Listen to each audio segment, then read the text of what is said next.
Est-ce que vous seriez plus heureux avec un plus gros salaire? Là, je comprends, c'est la une du Journal de Montréal. Vous êtes tanné de payer la taxe carbone. On cherche nos scènes un peu partout. C'est vrai que les temps sont plus durs pour les gens de la classe moyenne, entre autres, qui sont dans le sentier un peu plus près de la pauvreté. Vous savez qu'il y en a pas mal de gens qui sont des travailleurs aujourd'hui. Depuis les dernières années, on s'est rendu compte que les travailleurs sont la nouvelle clientèle des banques alimentaires. Alors, c'est sûr qu'il y a beaucoup de gens là, qui ont de la difficulté à arrondir leur fin de mois. Alors, à la question, est-ce qu'on serait plus heureux avec plus d'argent? On est tous tentés de dire, bien sûr qu'on serait plus heureux. Or, mon invité, le psychologue Jacques Forêt, pense que le vrai moteur du bien-être, ce n'est pas le salaire, c'est pas l'argent, mais c'est plutôt la satisfaction qu'on trouve dans 3 besoins psychologiques fondamentaux. Jacques Forêt est avec moi. Merci d'être là. Ça fait plaisir. Je rappelle que vous êtes psychologue, professeur au département d'organisation et de ressources humaines de l'École des sciences de la gestion de l'UQAM. Et j'assistais, Jacques, à une de vos conférences dernièrement, conférence de ressources humaines, et je trouvais que ça méritait que vous veniez partager ce que vous avez dit cette journée-là avec nos auditeurs, parce que j'ai trouvé ça fort intéressant. Vous posiez la question, combien ça prend d'argent pour que le monde soit heureux? Oui, puis mon opinion n'est pas importante. C'est pas moi qui l'amène aujourd'hui. Je veux juste me faire le porte-parole d'excellentes recherches. Ouais. Il y a à chaque année, depuis 13 ans, le World Happiness Report qui sort, le rapport mondial sur le bonheur. C'est une sous-branche de l'ONU qui le produit. C'est parmi les premiers sondages représentatifs de la Terre. Et dans le dernier, qui vient de sortir le 20 mars dernier, là, pour le modèle 2025, là, pour l'année 2025, on apprend que la confiance qu'on a envers nos concitoyens a plus d'effet sur notre bonheur que de doubler notre salaire. Puis une des méthodologies qui est employée, c'est le fait de laisser tomber des porte-monnaies dans des villes. Donc, on laisse tomber des porte-monnaies de manière aléatoire. Et c'est à peu près 23% des gens qui se disent, ben oui, si j'échappe mon porte-monnaie, quelqu'un va me le ramener à hauteur de 23%. Dans les faits, c'est autour de 80% des gens qui rapporteraient le porte-monnaie en question. Donc, on a une mauvaise opinion des autres, finalement. C'est ça, on leur fait pas confiance. Exactement. Puis cette confiance-là a plus d'effet que notre salaire. J'ai une anecdote personnelle. Je suis allée, mais c'est tout à fait en lien avec ce que vous venez de dire, Jacques. Hier, je suis allée au Labé. J'étais tellement dans un état d'effroi de voir ce magasin se vider. Et j'ai oublié mon cellulaire. J'ai comme posé mon cellulaire. Et là, on voit des images, justement, les gens qui nous écoutent et qui nous regardent à Cube Télé peuvent le voir. Ça, c'était le 3e étage. Il n'y a plus rien. Je pose mon cellulaire sur une étagère vide et je pars. Et en me rendant à ma voiture, je me rends compte que j'ai plus mon cellulaire. Je retourne au Labé. Et là, je me dis, c'en est fini. Je viens de perdre. Ça y est, ça vient de me coûter cher, finalement. Et là, il y a 2 dames, dont une qui tient mon cellulaire puis qui a l'air de chercher la personne. Aïe, aïe. Et comme j'ai un couvre-téléphone jaune beurre, la couleur du moment, je lui dis, est-ce que c'est votre téléphone ou ça se peut que ça soit le mien? Et elle me cherchait vraiment. Elle cherchait la personne. Ben voilà. Elle voulait le rendre, elle voulait le donner. Ça aurait été facile de partir avec. Là. Ben tout à fait. Alors, vous voyez, c'est 80 donc. À peu près 80% des gens qui retournent le porte-monnaie. Voilà, c'était mon anecdote. Oui. Puis un message qui est important, c'est pas de dire que l'argent n'est pas important. Au contraire, l'argent, c'est super utile pour s'extraire de la pauvreté. Puis d'ailleurs, si vous faites l'équivalent du salaire moyen américain, qui est à peu près 42 000 américains, au niveau planétaire, vous êtes dans les 2% les plus riches. Le problème, c'est que dans nos sociétés, on a beaucoup d'inégalités qui sont injustifiées, ce qui nous amène à tout le temps en vouloir plus.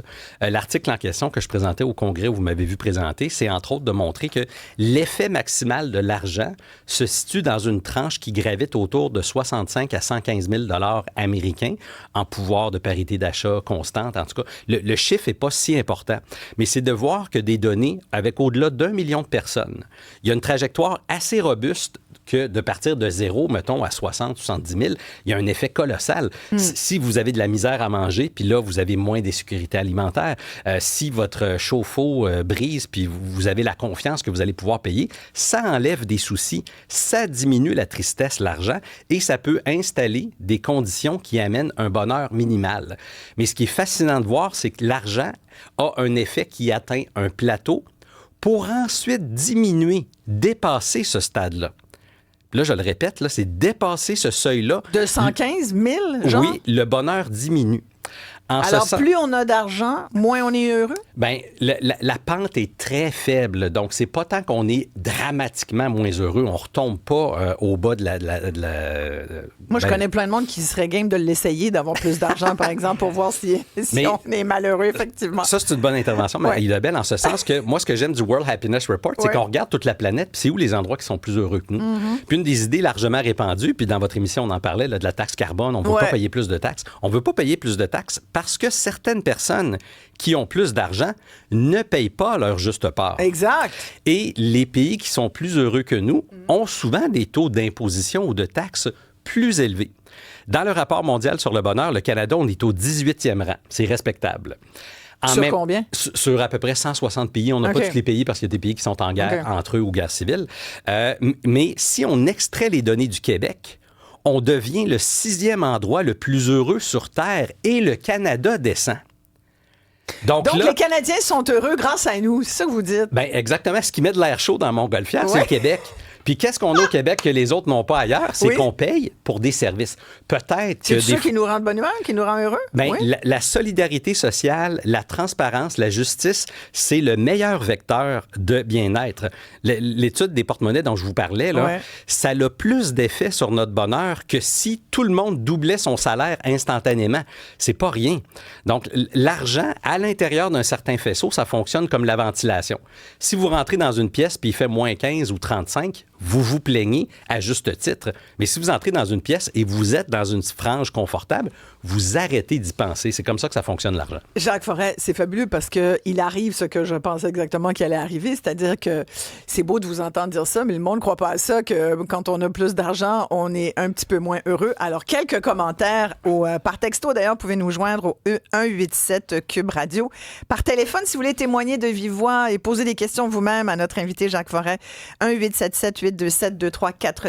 Il y a Yvon qui dit peut-être pas plus heureux, mais plus à l'aise, en tout cas, quand on a plus d'argent. On est moins stressé, Yvon de Terrebonne. Il y a Martin qui dit demandez-nous à votre invité s'il serait heureux qu'on lui coupe la moitié de son salaire.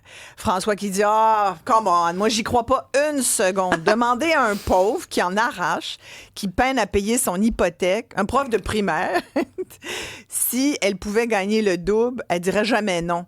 Je ne peux pas être plus d'accord avec ces commentaires-là. Voilà. Ce que je suis en train de dire, c'est qu'au Québec, on a à peu près 8 milliardaires qui ont à peu près ensemble 49 milliards de dollars. C'est bien trop.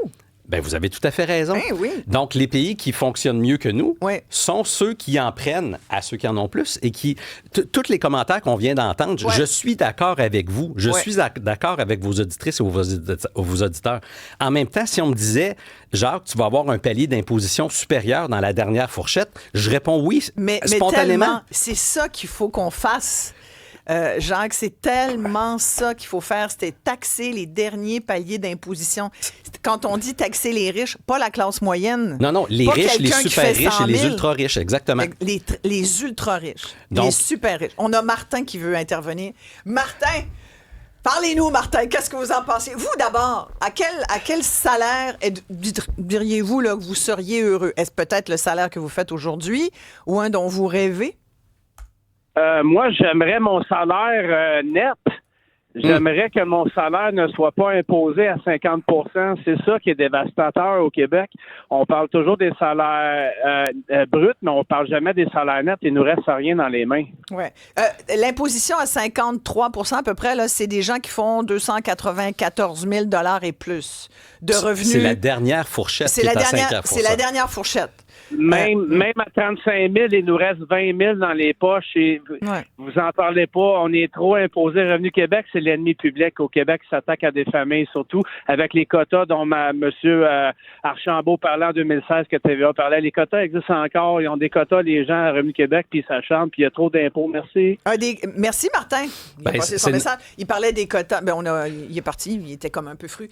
Il voulait raccrocher avant d'aller plus loin dans sa C'est notre projet de recherche de mesurer. Mais il parlait de quotas, c'est-à-dire c'est-à-dire les gens de Revenu Québec qui apparemment doivent aller chercher tant d'argent chez les contribuables. Bien, on devrait peut-être changer de cible pour aller vers les gens qui ont plus d'argent. Pourquoi on a de la misère à taxer les super riches, Jacques? C'est un problème de croyance erronée. Une des croyances erronées, si vous allez voir le site... Ou c'est parce qu'ils financent les campagnes électorales, peut-être? Il y a un peut-être? peu ça, mais si vous regardez Millionaires for Humanity, puis Patriotic Millionaires de Tax Justice Network, il y a plein de regroupements qui disent volontairement « taxez-moi ». Il y a Nick Hanauer, un riche Américain, qui dit « c'est soit que vous me taxez, soit que je vais me faire tuer par des gens qui vont venir chez moi avec une fourche », comme à la Révolution française. Il y a beaucoup de gens qui mentionnent d'être plus taxés. Puis ça m'attriste beaucoup d'avoir entendu l'auditeur mentionner que Revenu Québec, c'est l'ennemi numéro 1. Revenu Québec devrait être perçu comme l'ami numéro 1. Pourquoi le Québec? On est le 6e endroit sur la planète le plus heureux. Puis je le répète, il n'y a rien de parfait. Mais on est le 6e endroit sur Terre le plus heureux. C'est entre autres parce qu'on a réussi, de manière très maladroite, à amener une redistribution de la richesse. Puis quand vous regardez les enquêtes sur les impôts, il y a beaucoup de gens qui voient les impôts comme ça fait partie de moi, j'ai appris la générosité. Il y a des gens qui m'ont mentionné, c'est important pour moi de contribuer à quelque chose de plus large que moi. Et la proportion de gens qui sont d'accord avec ces énoncés-là, c'est beaucoup plus grand qu'on croit. Ce qui m'attriste dans le commentaire de l'auditeur, c'est qu'il ne perçoit pas les services pour lesquels il paye. Et ça, c'est vrai. Peut-être qu'il y a des améliorations à faire. Mais lorsqu'on écarte nos œillères et qu'on regarde sur le reste de la planète, on est franchement bien ici. Et il ne faut pas oublier qu'aux États-Unis, le dernier palier d'imposition dans les années 50 allait jusqu'à 91 %. Donc, 50 %, c'est pas vrai. Le taux effectif marginal d'imposition, c'est pas 50 %, c'est le dernier palier qui est à 50 %. Donc, puis c'est une limite totalement arbitraire. Ça serait comme de dire, il y a des endroits sur Terre qui mangent mal et qui fument, on va les imiter. Ben non, ils font des choses maladroites qu'on ne devrait pas imiter. Imitons les gens qui sont plus heureux que nous. Et qu'est-ce qu'ils font? Ils ont plus de justice. Ils ont plus de transparence. En Norvège, avec l'équivalent de votre numéro d'assurance sociale, vous pouvez connaître le salaire de tout le monde. Donc, si vous voyez votre voisin qui déclare un revenu de 20 000 $ et que dans sa cour, il y a une voiture de 100 000 $, qu'est-ce que vous faites? Bien, vous appelez le fisc en disant « Je pense qu'il y a quelqu'un qui triche ici ». Donc, il y a plusieurs moyens différents. Ça, c'est comme en Suisse. On veut-tu vivre dans ce genre de société? Où tout le monde se stoule? Ça, c'est la perception sociale que l'on a de comment c'est fait. On a des amis qui habitent en Suisse. C'est pas de même que ça se passe. Les gens sont diablement contents. Faut faire la différence entre ce qu'il y a dans les médias et ce que la recherche démontre. Ce qu'il y a dans les médias, c'est souvent la parole de 3-4 personnes qui expriment leurs opinions, aussi bien intentionnées soient-ils. La recherche que j'aime, c'est que c'est un mécanisme auto-vérificateur où on va tester avec des millions de personnes des points de vue. Donc, quand vous regardez les inéquités... recherche orientée aussi, là. Vous allez avoir la réponse et ça la contre-réponse. Ça dépend qui paye la recherche, souvent. C'est pour ça qu'il faut avoir des mécanismes justes et équitables. Mais juste pour... Il y a aussi des... Non, c'est parce qu'à chaque fois qu'on attaque les médias, je trouve ça toujours facile, parce qu'il y a aussi des médias justes et équitables. Oui, ça, je suis tout à fait d'accord. Je suis content d'être ici, parce que ça me permet d'amener le point de vue. Exact. On va aller à la pause, mais je peux vous dire, beaucoup de gens qui réagissent. C'est intéressant. Il y a Marie-Josée qui dit, bon, votre invité ne doit pas manquer d'argent. Bon, je vous rappelle, c'est pas lui qui dit ça, c'est les recherches bien documentées. C'est sûr que les seules personnes qui en général, disent ça, c'est ceux qui ont de l'argent. Quand tu es malheureux parce que tu as de l'argent, c'est parce que tu l'as peut-être pas bien utilisé. Point barre, dit-elle. Il y a Jessie qui dit taxer sur salaire, ensuite taxer tout achat, ensuite taxer sur habitation, etc. C'est bien plus que la moitié qu'on paye en impôts. Luc dit l'important, c'est le revenu disponible. Quand tu as payé tout ce que tu dois payer dans un moment donné, s'il te reste encore le double, tu ne pourras jamais manger plus que ta satiété. Luc de Shawinigan. En voulant dire... Et puis, il y a un auditeur de Laval qui dit « Ça ne changera jamais. Les riches, les paradis fiscaux, la bourse, avec les crosseurs qui jouent avec notre argent. » Le mot « crosseur » est celui que l'auditeur a écrit. On revient tout de suite après la pause. Quand on parle de taxes, d'argent, ça devient de plus en plus sensible. Ah oui. La une, Journal de Montréal, aujourd'hui, c'est justement taxe carbone qui fait réagir les Québécois dans un sondage, disent on est vraiment tannés parce que le reste du Canada n'en paye pas, puis nous, on continue, nous, bozos, de payer, de contribuer. Mais je pense que si on faisait la démonstration aux Québécois que cet argent-là était utilisé à bon escient, que ça servait vraiment, au lieu d'avoir, comme on a cette impression qu'il est gaspillé, c'est plutôt ça qui fait que les gens disent, ben si t'es pour mal utiliser mon argent, rends-le-moi d'abord. C'est un peu ça. 187 Cube Radio, 1877 827 2346. À tout